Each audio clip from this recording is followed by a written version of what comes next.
Hello everyone, welcome back to Unnat classes. आज की इस वीडियो में हम रीट एग्ज़ाम के लिए एसएसटी के महत्वपूर्ण प्रश्नों को लेके आए हैं। ये सभी प्रश्न एग्ज़ाम की दृष्टि से बहुत ही महत्वपूर्ण हैं, बार बार एग्ज़ाम में पूछे जाने वाले क्वेश्चन हैं। तो वीडियो को ध्यान से देखिएगा, क्योंकि देखिए रीट की एग्ज़ाम अभी आपके बिल्कुल पास आ गई है, तो आप तैयारियों में जुटे होंगे। अभी चैनल पे देखिए बहुत सारे मॉडल टेस्ट पेपर अपलोड हैं, वो अगर आपने नहीं देखे हैं तो उनका लिंक डिस्क्रिप्शन बॉक्स में दिया गया है, आप जाके उनको ज़रूर देखिएगा। अब अगर अभी तक चैनल को सब्सक्राइब नहीं किया है तो चैनल को सब्सक्राइब कर लीजिएगा, बेल आइकन को भी प्रेस कर लीजिएगा, जिससे कि सबसे पहले नोटिफिकेशन आपको मिल सके। वीडियो को लाइक कीजिए और अपने फ्रेंड्स के साथ इसे शेयर ज़रूर कीजिएगा। कमेंट बॉक्स में अपने स्कोर हैं वो आप ज़रूर बताएंगे कि आपके कितने क्वेश्चन के आंसर सही हो रहे हैं, जिससे आपकी तैयारी का पता चलेगा कि आप कितने तैयार हैं एग्ज़ाम के लिए। तो स्टार्ट करते हैं। फर्स्ट क्वेश्चन है हमारा, सिंधु घाटी सभ्यता में सूती वस्त्रों के प्रयोग के प्रमाण प्राप्त हुए हैं, कहाँ से? तो देखिए, सिंधु घाटी सभ्यता में जहाँ से सूती वस्त्र के प्रमाण प्राप्त होते हैं वो मोहनजोदाड़ो से प्राप्त होते हैं। मोहनजोदाड़ो से कपास की खेती के प्रमाण प्राप्त होते हैं और वहीं से सूती वस्त्र के जो प्रयोग हैं उसके प्रमाण भी प्राप्त होते हैं। अगर क्वेश्चन ये आए कि सबसे पहले जो कपास की खेती के प्रमाण मिले वो कहाँ से मिले, तो सर्वप्रथम कपास की खेती के प्रमाण जो मिलते हैं वो मेहरगढ़ सभ्यता से, मेहरगढ़ पुरास्थल है, वहाँ से प्राप्त होते हैं सबसे पहले कपास की खेती के प्रमाण। तो ये आई होप आपको समझ में आया होगा। नेक्स्ट क्वेश्चन देखते हैं। परुषणी नदी के किनारे 10 राजाओं के युद्ध का ये कौन सा वेद में उल्लिखित है कि 10 राजाओं ने युद्ध किया था, दशरागी जो युद्ध हुआ था वो कौन सी नदी के किनारे हुआ था? तो देखिए, इसका उल्लेख जो है वो ऋग्वेद में मिलता है। परुषणी नदी के किनारे 10 राजाओं का युद्ध का उल्लेख कौन सी नदी के किनारे? परुषणी नदी। परुषणी नदी किस नदी का प्राचीन नाम है? तो रावी नदी का प्राचीन नाम है परुषणी नदी। अब देखिए, जो ये युद्ध था ना, इसका उल्लेख ऋग्वेद के कौन से मंडल में मिलता है? तो ऋग्वेद के 7वें मंडल में 10 राजाओं के युद्ध का वर्णन मिलता है। तो ये पॉइंट आपको ध्यान में रखना है। नेक्स्ट क्वेश्चन देखते हैं। निम्नलिखित में से वैशाली में भिक्षुणी संघ में प्रवेश करने वाली प्रथम महिला कौन थी? तो देखिए, भिक्षुणी संघ में वैशाली में सबसे पहले प्रवेश करने वाली जो महिला थी वो प्रजापति गौतमी थी। प्रजापति गौतमी ने सबसे पहले वैशाली में भिक्षुणी संघ में प्रवेश लिया था। और भिक्षुणी संघ की स्थापना कहाँ पर? वैशाली में हुई थी और सबसे पहले महिलाओं को संघ में शामिल इसमें किया गया था और पहली महिला जिसने इसमें प्रवेश लिया वो प्रजापति गौतमी थी। नेक्स्ट क्वेश्चन है, 6ठी शताब्दी ईसा पूर्व में कौन सा जनपद एक गणतंत्रवादी राज्य था? तो देखिए, 6ठी शताब्दी ईसा पूर्व जो वज्जी जनपद था, देखिए ऑप्शन नंबर, हाँ बिल्कुल, वज्जी जनपद था, वो क्या था? बिल्कुल गणतंत्रवादी राज्य था वज्जी जनपद 6ठी शताब्दी ईसा पूर्व में। वज्जी जनपद का जो शासन था वो एक संघीय शासन प्रणाली पर आधारित था, जिसमें क्या होता था कि विभिन्न जनपदों का समूह होता था और प्रत्येक जनपद के पास अपनी एक स्वतंत्र स्वायत्ता होती थी। तो ये बहुत ही इंपॉर्टेंट है। वज्जी जनपद एकमात्र गणतंत्रात्मक राज्य था 6ठी शताब्दी में। अगला प्रश्न है, मौर्य साम्राज्य के प्रशासनिक ढांचों को कितने प्रांतों में विभाजित किया गया था? तो देखिए, मौर्य प्रशासन के जो प्रांत थे उनको मोस्टली 5 भागों में डिवाइड किया गया था। 5 भाग कौन से? एक उत्तरी प्रांत, दक्षिणी प्रांत, पश्चिमी प्रांत, पूर्वी प्रांत और एक था बहुत ही महत्वपूर्ण केंद्रीय प्रांत, या फिर आप उसे मगध प्रांत भी कह सकते हैं, जिसमें मगध प्रांत में कौन सा क्षेत्र आता था? तो मोस्टली जो पाटलिपुत्र पटना वाला क्षेत्र था वो इसके अंतर्गत आता था। पाटलिपुत्र थी वो मगध की राजधानी थी और प्रशासन का केंद्र भी था। तो कितने क्षेत्रों में डिवाइड था? प्रांत कितने भागों में? बिल्कुल 5 भागों में डिवाइड था। अगला प्रश्न है, सूची 1 को 2 से सुमेलित करना है। तो देखिए, ये संप्रदाय है और ये प्रवर्तक है। तो द्वैताद्वैतवाद या भेदाभेद के प्रवर्तक अगर हम माने तो द्वैताद्वैत या भेदाभेद के कौन थे? निम्बार्क थे। विशिष्टाद्वैतवाद के प्रवर्तक रामानुज, तो 1 हो जाएगा। द्वैतवाद के प्रवर्तक अगर माने तो माधवाचार्य, बिल्कुल द्वैतवाद के माधवाचार्य, और अद्वैतवाद शंकराचार्य। तो ये आप मिलान जरूर कर लीजिएगा इनको, क्योंकि ये एग्जाम में 2nd ग्रेड 1st ग्रेड में पूछा गया क्वेश्चन है। अगला प्रश्न देखते हैं, राजा राम मोहन राय ने मिरात उल अखबार कौन सी भाषा में लिखा था? तो देखिए राजा राम मोहन राय ने जो मिरातुल अखबार लिखा था ना, वो फारसी भाषा में उन्होंने प्रकाशित किया था। फारसी भाषा का अखबार है ये मिरातुल अखबार। वहीं उन्होंने अगर बांग्ला में देखे तो बांग्ला में उन्होंने संवाद कौमुदी, बांग्ला में कौन सा, संवाद कौमुदी जो अखबार है वो इसमें लिखा था संवाद कौमुदी, किसमें, बांग्ला भाषा में। और हिंदी में कौन सा लिखा था, तो हिंदी में उन्होंने बंगदूत, बंगदूत पत्रिका है किसकी, राजा राम मोहन राय की। राजा राम मोहन राय ने जो है क्या किया था कि कोलकाता में आदमी सभा की स्थापना की थी 1814 में। तो ये पॉइंट भी काफ़ी इंपॉर्टेंट है। आदमी सभा की स्थापना किसके द्वारा की गई थी, राजा राम मोहन राय के द्वारा। कहाँ पर, कोलकाता में इसकी स्थापना की गई थी। नेक्स्ट क्वेश्चन है, असुमेलित युग में की हमें चयन करना है। देखिए दिल्ली षड्यंत्र केस 1912 में हुआ था, एकदम सही है। नासिक षड्यंत्र केस 1909, तो ये बिल्कुल, ये भी नासिक षड्यंत्र केस 1909 में हुआ था। कानपुर षड्यंत्र केस 1923, तो देखिए ये गलत हो जाएगा, कानपुर षड्यंत्र केस 1924 में हुआ था, ना कि 1923 में। तो right answer option number C हो जाएगा। मेरठ षड्यंत्र केस जो 1929 में, तो ये भी सही है। अगला प्रश्न देखते हैं। सूची 1 को 2 से सुमेलित करना है। एक तरफ विद्रोही नेता है और एक तरफ क्रांति 1857 की क्रांति के स्थल हैं। तो विद्रोही नेता जैसे लियाकत अली है, उनकी जो क्रांति का केंद्र था वो कौन सा था, तो लियाकत अली के क्रांति का केंद्र इलाहाबाद था। खान बहादुर के क्रांति का केंद्र बरेली था। और बेगम हजरत महल का जो केंद्र था, क्रांति का स्थल था, वो था लखनऊ, बेगम हजरत महल। और कुंवर सिंह थे वो जगदीशपुर बिहार से थे। तो ये मिलान आप ध्यान से इसको देखिए, आप कर लीजिएगा। लियाकत अली बरेली से, लियाकत अली कहाँ से, इलाहाबाद से थे, जो इलाहाबाद को अपना केंद्र बनाया था, क्रांति का स्थल बनाया था। खान बहादुर खान ने जो अपने क्रांति का स्थान बनाया था वो बरेली बनाया था। बेगम हजरत महल लखनऊ से, और कुंवर सिंह थे जगदीशपुर बिहार से। अगला प्रश्न है, भारतीय स्वाधीनता संग्राम से संबंधित घटनाओं का कालक्रम हमें पता करना है कि कौन सा कब हुआ था। तो देखिए सांप्रदायिक पंचाट जो हुआ था, सांप्रदायिक पंचाट कब हुआ था, 16 अगस्त 1932 में। या पॉइंट नोट करते जाइएगा, 1932 में हुआ था सांप्रदायिक पंचाट। वहीं अगस्त प्रस्ताव अगर देखें तो 8 अगस्त 1940 को हुआ था, 8 अगस्त 1940 को। और राष्ट्रीय कांग्रेस का कराची अधिवेशन कब हुआ था, तो ये 29 मार्च 1931 को हुआ था, 1931 में। अगला कौन सा है, भगत सिंह को फांसी, तो भगत सिंह को फांसी हुई थी 23 मार्च 1931 को। तो देखिए सबसे पहले भगत सिंह को फांसी ही हुई थी। उसके बाद में अगर देखें तो राष्ट्रीय जो कांग्रेस का कराची अधिवेशन हुआ था वो 29 मार्च 1920 31 को हुआ था। तो ये सेकंड नंबर पे ये हो जाएगा। तो फोर्थ, थर्ड, तो देखिए फोर्थ और थर्ड ऑप्शन नंबर ए में ही ये दिया गया है। तो right answer option number A हो जाएगा। अगला प्रश्न देख लेते हैं, भारत में संसदीय प्रणाली की सरकार है क्योंकि देखिए भारत में संसदीय शासन प्रणाली की सरकार है। कौन से अनुच्छेद में इसका वर्णन है, तो अनुच्छेद 79 के भाग 3 में इसका वर्णन है कि जो भारत की शासन प्रणाली है वो संसदीय प्रणाली है। इसमें मंत्री परिषद जो होती है वो लोकसभा के प्रति उत्तरदायी होती है। राष्ट्रपति का निर्वाचन होता है, न कि राष्ट्रपति मनोनीत वो होता है कि पद उसमें मनोनीत होता है, निर्वाचित होता है। राज्यपाल का, राज्यसभा का कार्यकाल है वो निश्चित होता है। तो देखिए संवैधानिक प्रमुख कौन होगा, राष्ट्रपति होगा, और राष्ट्रपति संवैधानिक प्रमुख होगा। वहीं वास्तविक शक्तियां अगर देखें तो प्रधानमंत्री और मंत्रिपरिषद में निहित होती हैं। तो बिल्कुल ये सभी उत्तर जो हैं वो सही हैं कि भारत की शासन संसदीय प्रणाली है, क्योंकि ये सभी विशेषताएं हैं इसकी। अगला प्रश्न है, नवीन राज्यों के गठन की शक्ति किसमें निहित है, तो बिल्कुल नवीन राज्यों के गठन की शक्ति किसमें, संसद में निहित है। नवीन राज्यों के गठन की शक्ति है संविधान के अनुच्छेद आर्टिकल 3 में है। आर्टिकल 3 में क्या दिया गया है कि संसद को अधिकार है कि वो किसी भी राज्य का गठन कर सकती है, किसी राज्य का विभाजन करने की शक्ति उसके पास होती है, किसी राज्य की सीमा में परिवर्तन कर सकती है, राज्य का नाम बदलने की शक्ति प्राप्त है, और नए राज्य का गठन का निर्णय लेने की शक्ति भी किसको है, संसद को है। कौन से आर्टिकल में, आर्टिकल 3 में। अगला प्रश्न है, भारतीय संविधान के भाग 14 क में उल्लेखित नागरिकों के मूल कर्तव्यों के संदर्भ में निम्नलिखित में से कौन सा कथन सत्य है, पूछा है।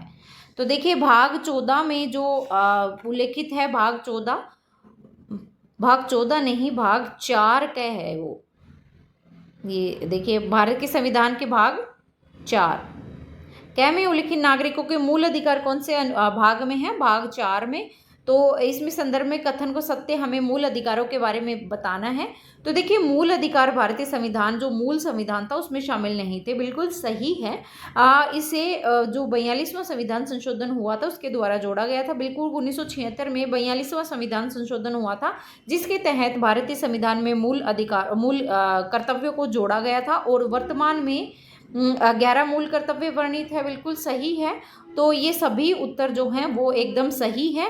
कौन सी समिति की सिफारिश पर, मैं आपको बता देती हूँ। तो जो सरदार स्वर्ण सिंह समिति की सिफारिश पर जो मूल कर्तव्य हैं उनको भारतीय संविधान में जोड़ा गया था। और ये कौन से संविधान से प्रेरित हैं? तो बिल्कुल रूस के संविधान से प्रेरित है मूल जो कर्तव्य हैं वो। तो ये सभी पॉइंट आपको मूल कर्तव्य के बारे में ध्यान में रखना है। नेक्स्ट क्वेश्चन है, निम्नलिखित में से कौन सी रिट ऐसी है जो केवल भारतीय किसी सरकारी पदाधिकारी के विरुद्ध लागू की जा सकती है?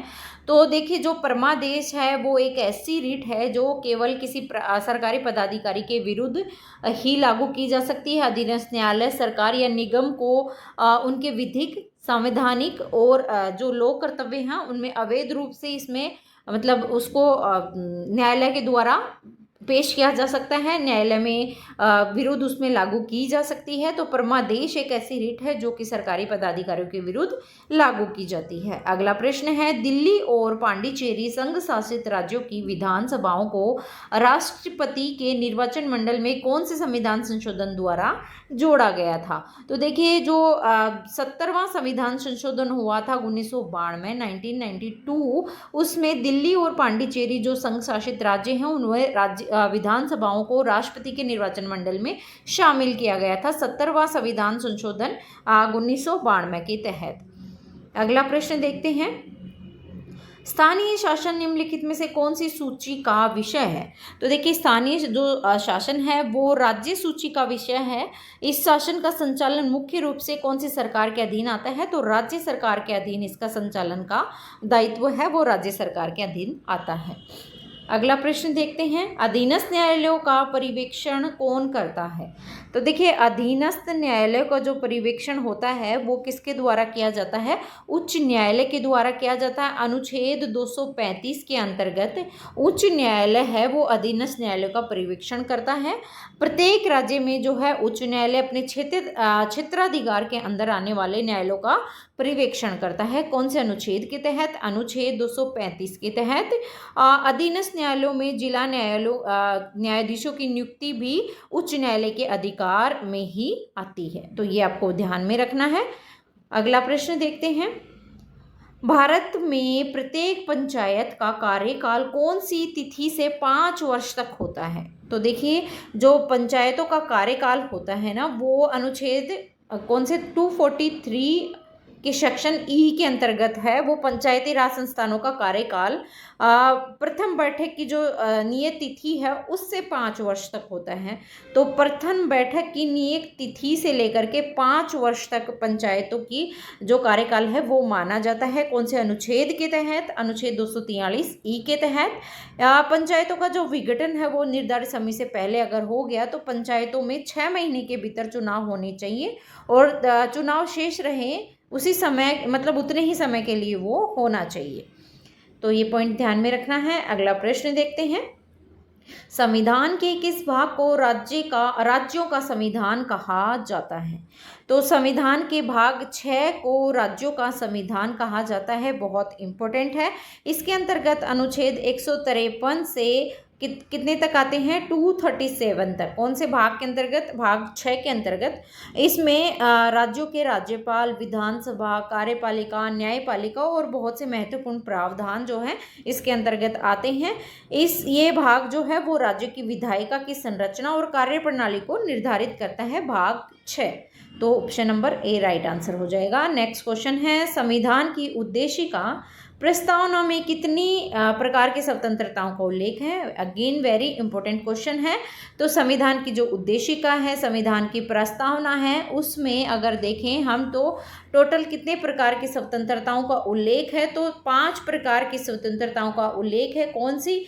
विचार की स्वतंत्रता, ध्यान से सुनिएगा, विचार की स्वतंत्रता, अभिव्यक्ति की स्वतंत्रता, अभिव्यक्ति की स्वतंत्रता, विश्वास की स्वतंत्रता, विश्वास, धर्म की स्वतंत्रता, और एक लास्ट बचता है उपासना की स्वतंत्रता।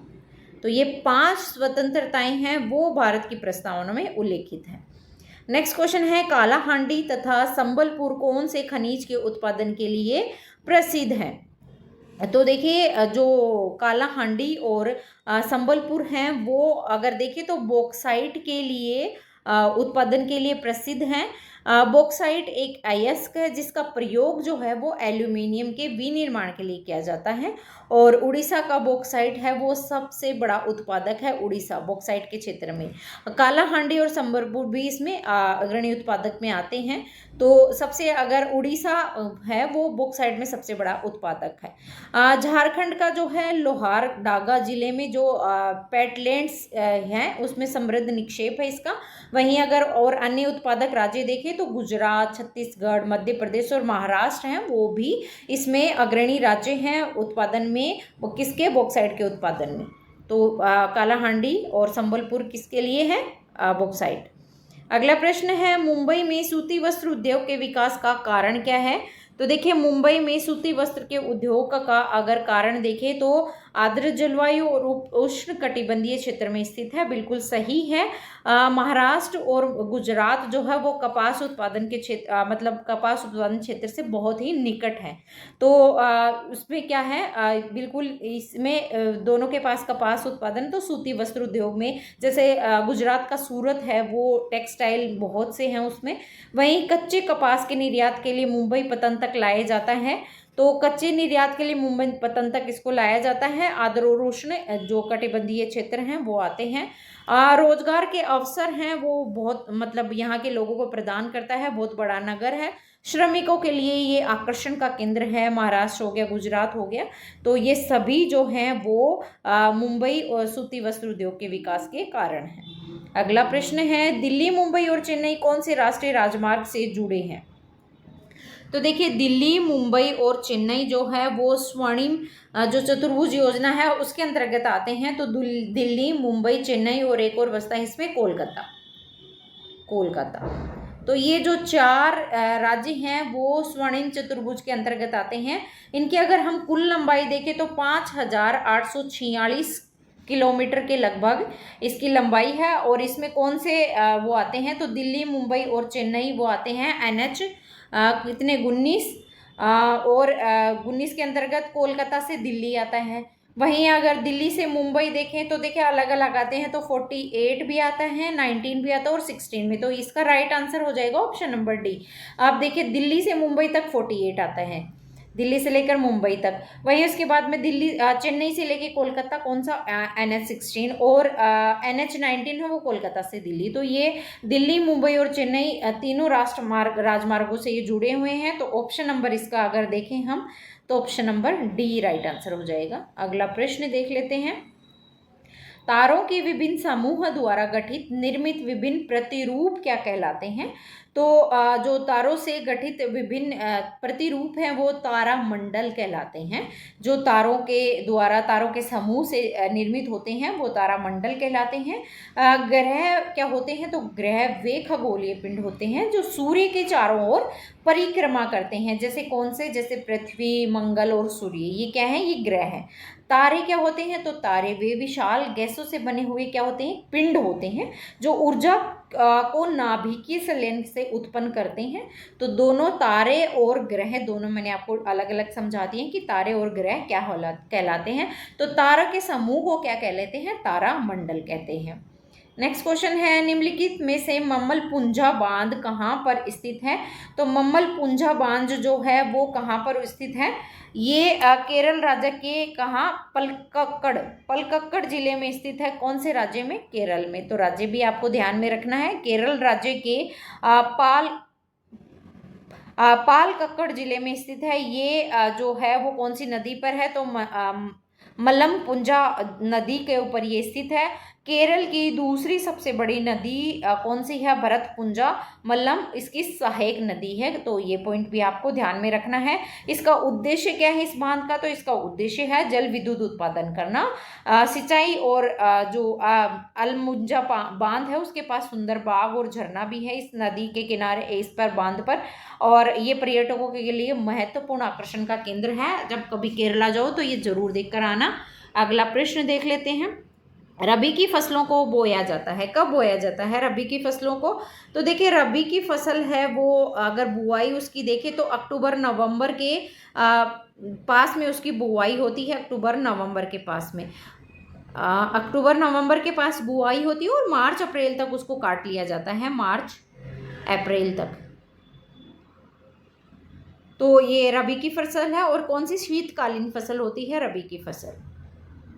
अगला क्वेश्चन है, मानसूनी वर्षा जो केरल का सामान्य घटना है को स्थानीय तौर पर किस नाम से जाना जाता है, तो देखिए जो ये मानसूनी परवन जो होती है केरल में सामान्य घटना होती है, स्थानीय तौर पर इसे कौन सी वर्षा के नाम से, आम्र वर्षा के नाम से इसे जाना जाता है। क्योंकि ये ग्रीष्म ऋतु में होते होते पूर्वी मानसून जैसे बौछार पड़ने लगती हैं, तो ये केरल और कर्नाटका में एक सामान्य घटना है।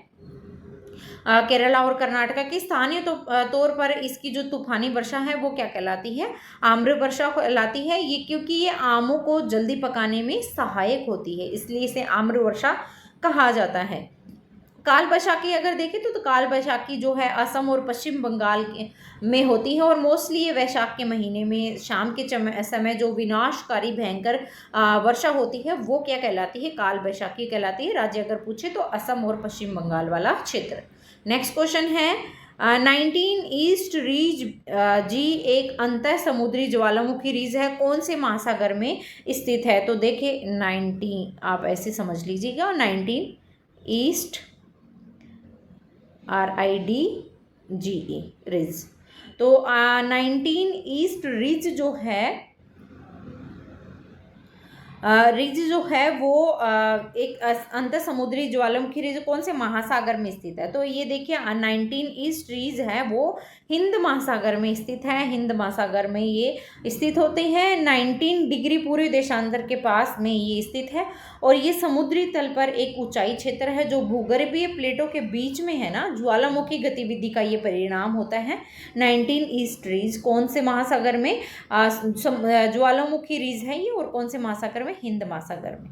अगला प्रश्न है, फ्रांस में आल्प्स पर्वत से रोन नदी यानी राइन घाटी के भूमध्य सागर की ओर प्रवाहित होने वाली ठंडी पवन क्या कहलाती है, तो आल्प्स पर्वत के आसपास राइन घाटी जो है उसके भूमध्य सागर की ओर प्रभावित होने वाली जो ठंडी पवन होती है वो क्या कहलाती है, मिस्टल कहलाती है, मिस्टल। ये आल्प्स पर्वत जैसे राइन घाटी और भूमध्य सागर की ओर प्रभावित होने वाली ठंडी पवन है। आपको बताया ही है कौन सी पवन है, ठंडी पवन है। वहीं अगर बोरा का देखें तो ये मध्य यूरोप के पर्वतीय क्षेत्रों में युगोस्लाविया और एड्रियाटिक में बहने वाली ये भी कौन सी, ठंडी पवन है, बोरो। इसी के साथ खमसिन देखें तो खमसिन मिस्र में प्रभावित होने वाली कौन सी, गर्म पवन है। खमसिन का तो काफ़ी बार एग्जाम में क्वेश्चन पूछा जाता है, गर्म पवन है, मिस्र में बहने वाली।